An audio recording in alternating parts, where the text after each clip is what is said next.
m'appelle Véronique Crutzen, je travaille à la DG Humanisation du Travail et je dirige le service de la promotion du bien-être au travail.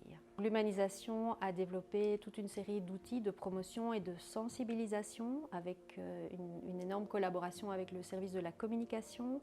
Donc tout d'abord des affiches qui peuvent servir sur le lieu de travail, que toute entreprise peut télécharger sur notre site et dans lesquelles il y a des slogans, des messages importants et également des affiches plutôt de signalisation, donc pour marquer le sol par exemple, pour mettre en place la distance sociale dans les entreprises. Nous avons réalisé 6 petits films avec la collaboration étroite du service communication.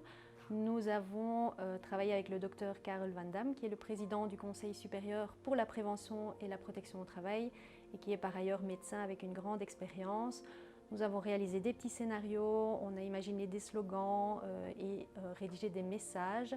Et surtout, nous sommes allés filmer des situations de travail réelles pour vraiment illustrer les mesures concrètement dans différentes firmes, notamment une firme dans le secteur alimentaire, une firme dans le secteur automobile, un chantier et une PME.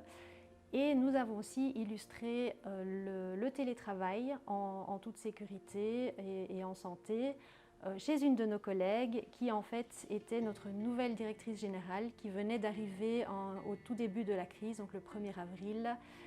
Nous avons donc été chez elle, nous l'avons filmée en situation réelle.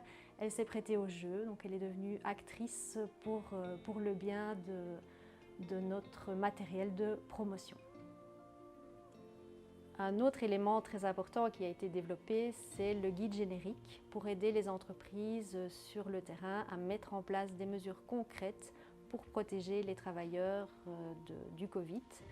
Et ce guide générique a été rédigé en collaboration étroite avec les partenaires sociaux du Conseil supérieur pour la prévention et la protection au travail, avec la cellule stratégique et avec différents experts.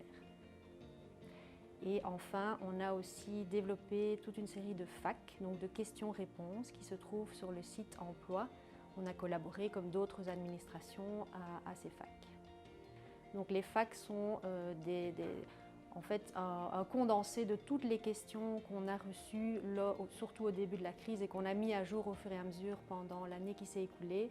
Et donc ce sont des réponses, plutôt des commentaires juridiques ou des réponses relativement pratique, en tout cas pour soutenir les entreprises sur le terrain et à mettre en place les mesures et à être en ordre avec la législation, tout simplement.